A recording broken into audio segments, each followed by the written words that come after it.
We're going to start off with the quarterbacks, and there lies the first advantage for Ohio State, as Will Howard is second in quarterback rating versus Quinn Ewers being 20th, which to me is a bit surprising that Ewers is that high. He, I guess, did have a good chunk of the season, like midway through the year when he was actually healthy, but overall, I would say that he's not an elite quarterback. So maybe 20th is past the line of elite, anyways. So maybe it does make sense. But Will Howard being ranked second, I can kind of see. Not just is he good, but he has a fantastic supporting cast. Jeremiah Smith is ninth in yards per route run. He'll be guarded most consistently, I would say, by Jade Barron, who is number one in PFF coverage grade. So that is going to be a fantastic battle. If I had to pick who I lean towards, it would probably actually be Smith, even though he's lesser in stat. But the reason I lean Smith is because he is the wide receiver, of course. And if you're roughly evenly matched between receiver and cornerback, I'm going to lean generally with the receiver. And in this case, I would say that the difference between 9 and 1 is not tremendous, especially because Jeremiah Smith plays in a difficult conference. So he's actually getting competition, whereas some of the people ahead of him are going to be in less competitive conferences. I'm not calling anybody out specifically, but that's the truth. So I think that Smith will have the slight edge against Barron, but not enough to give an actual point to him or Ohio State. With that said, I do feel confident enough that Emeka Egbuka is better than Jalen Gilbo. He, Egbuka that is, I think you could arrive to that conclusion since he's the wide receiver in this equation. He is 40th in yards per route run versus 492nd for Gilbo in PFF coverage grade, which is below average. So, with that said, I think there is a pretty clear advantage for Ohio State there. Egbuka is one of the premier slot receivers in the nation. Gilbo, he's not so much an elite nickel option. So that is pretty advantageous for Ohio State. I think that's going to be one that they try to attack quite frequently. The next advantage will also go with Ohio State, as Carnell Tate, the forgotten receiver for Ohio State, oftentimes, that rhymed. That was totally intentional because I'm cool like that. He is 193rd in yards per route run, which you may hear and say, hey, he's not that good. I can see why he's forgotten. No, 193rd is still really good. There's, I want to say like 800 receivers. Well, actually more because I include all tight ends together too. So I would say that there's at least probably like 1,400 or so players considered for the yards per route run. Yes, wide receivers are going to perform better than tight ends in yards per route run because they generally go deeper down the field. But with that said, that's still really impressive to be less than 200 and there's about maybe 1,400. That's really good stuff. He is going against Malik Muhammad, who is 295th in PFF coverage grade. So that I consider to be enough of a difference to give an advantage to Ohio State. So there's 3 advantages for Ohio State, and 0 for Texas so far. Is this going to be a blowout runaway for Ohio State? Well, stick around and find out.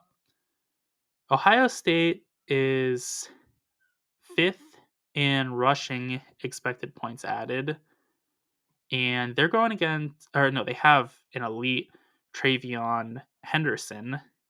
That's not the part they're going against. Where they're going against, believe it or not, is Texas, who is 6th in rushing defense expected points added. So once again, that's not enough of a difference to give an advantage to anybody. So that's just neutral, but it is really good on really good. Elite on elite, actually. I'd say it's better than really good. One place where there is an advantage, though, is Jack Sawyer, who is 13th in edge pressures versus 115th ranked pass blocker Cameron Williams, their right tackle for Texas. Sawyer is really good. I would say he is in the elite conversation at the very minimum. 13 is kind of an awkward spot where I just struggle to place a player that is in that area because in the NFL, if you're 13th, you're not elite. You're, unless it's like maybe wide receiver, in which case you still could be. And in college, I think that I lean that you probably are elite if you're in college, where there's like, you know, however many times. I was going to give you a number, but I really can't give you a number. However many times, though, the players that there are in the NFL in college, just because there's 32 teams in the NFL, and there's 134 in college. That's quite a bit different, you know, almost 5 times as many, I guess 4 times, but who cares? So, with that said, Sawyer is at a minimum very, very good. He is one of the best run defending edge rushers in the nation, and he's also really, really good as a pass rusher. So he's going to have the edge against Cameron Williams. That's the 4th advantage for Ohio State. A place where there is not advantage for anyone, though, this tells you how balanced this game is. There's so many just neutral matchups. Is JTT for Ohio State. I'm gonna butcher his name if I try it. I almost built up the courage to give it an attempt, but I just cannot get it done. So JT is 21st in edge pressures, and he's going against the 10th ranked pass blocking Kelvin Banks Jr. Banks Jr. is about as good as it gets for an offensive lineman in college. He is so technically sound, and he has the athletic ability as well. He is a total rock solid option at left tackle. And I would say that 10th is maybe a little bit lower than I would put him. I would probably say he's closer to top 5 than 10th, but maybe I'm just catching his good games, and that's why he looks better to me than he does for PFF as a whole. Now, shifting to Texas's perspective, this is where they start to build up some advantages, which is a spoiler. They do, in fact, get some notches in their belt. The first one is with Matthew Golden, who is 129th in yards per route run, which is, again, really solid, even though it's like 100 and something. Wow, that's crazy. He is going against Denzel Burke, who is 330th in PFF coverage grade, which undersells him a bit, I would say, because he is in man coverage a tremendous amount, which is the harder coverage to perform in.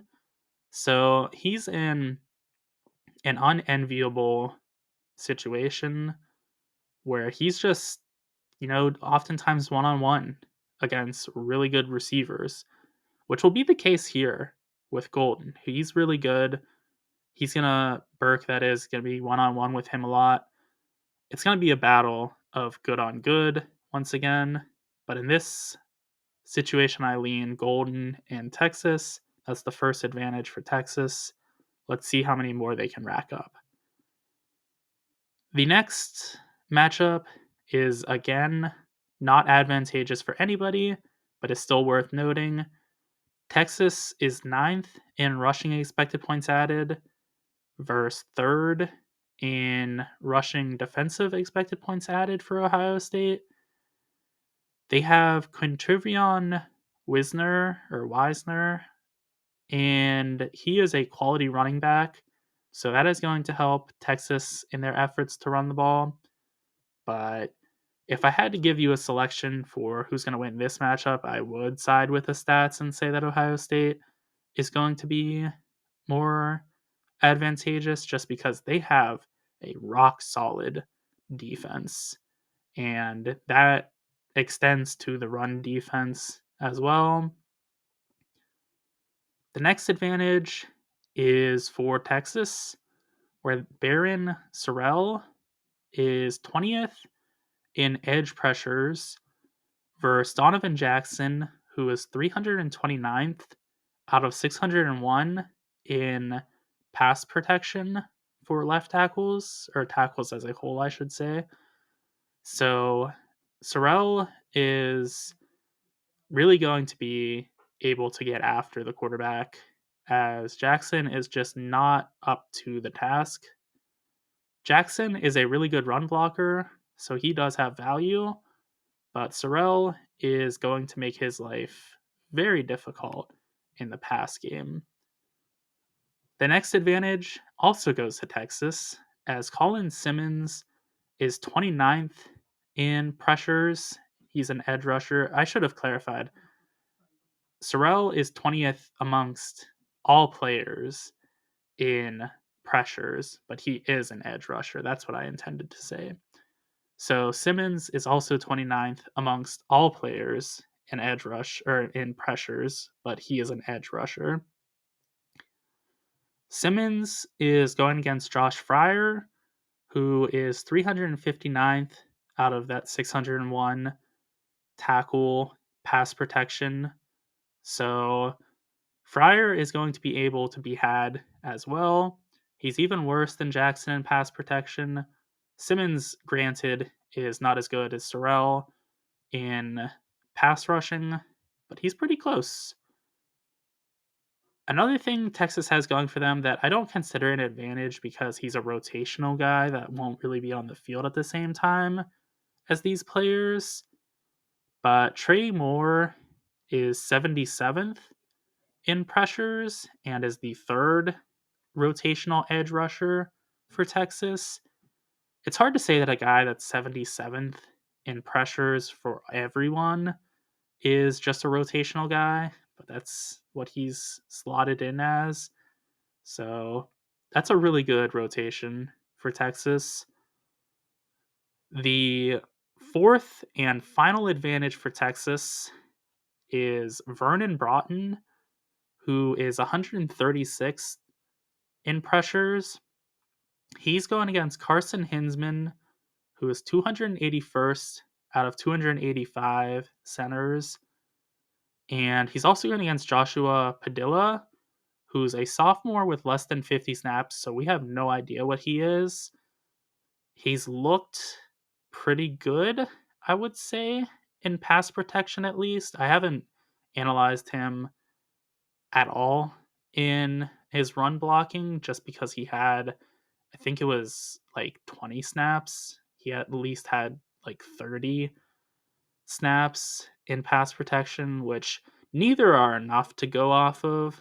But I figured, hey, I'll look at what he's done in the more quantity based stat. And I did. He he looks pretty good from what I can see statistically in pass protection. But that's, again, he has, I believe, less than 30 snaps, like maybe 28 in pass pro. So it's a total gamble with him. I wouldn't feel confident in him being able to block Broughton, and I definitely don't feel confident in Hinsman, who has played a lot and has played really poorly. So with all of this said, where am I leaning? That is a bit contentious because the place I look at that I don't give an actual advantage to, but I look as like a tiebreaker, is the safety play. And Michael Taff and Andrew Makuba rather, is the best safety duo in the nation. So Texas has an edge there. But Caleb Downs and Lathan Ransom for Ohio State aren't far behind. So I can't give an edge to Texas there. If they were just a little bit worse in Ohio State, I would say, yeah, Texas is probably going to win. But where I end up going then for the tiebreaker is just which quarterback do I like more? And I do not like Quinn Ewers very much. I think that he is the bare minimum you can have for a contending team, whereas Will Howard is a little bit above that. Not to say that he's transcendent or anything, but he's a little bit better than that. And I like that he has the easier job with Jeremiah Smith and Emeka Egbuka. That's just too much for me to deny. I also think that coaching is better at Ohio State with Pretzel Kelly, otherwise known as Chip Kelly, and Ryan Day, even though Ryan Day is on the hot seat about as much as anybody. Sarkeesian. I don't know how to say it. I'm bad with names, and just bad. He is also probably a little bit on the hot seat because Texas has about as good of a roster as anybody does. And if they don't make it to the national championship, at least, that's going to seem disappointing. But with that said, I think Ohio State just has a little bit of edges in areas that I really value.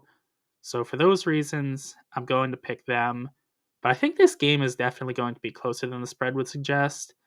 I think it's up to like 6.5 now in favor of Ohio State. I can totally see why it's that high. Ohio State did just dismantle arguably the best team in the nation in Oregon, but even still, I think Texas has almost as good of a roster as Ohio State does. And if they played Arch Manning, I think this game would be even closer. Not just for this game, but if they played him leading up to this game, I think that Manning has a bit more talent that would make it more of a competitive matchup. Those are my thoughts on the game, though. Be sure to let me know what yours are in the comment section, and also be sure to like and subscribe for more football content.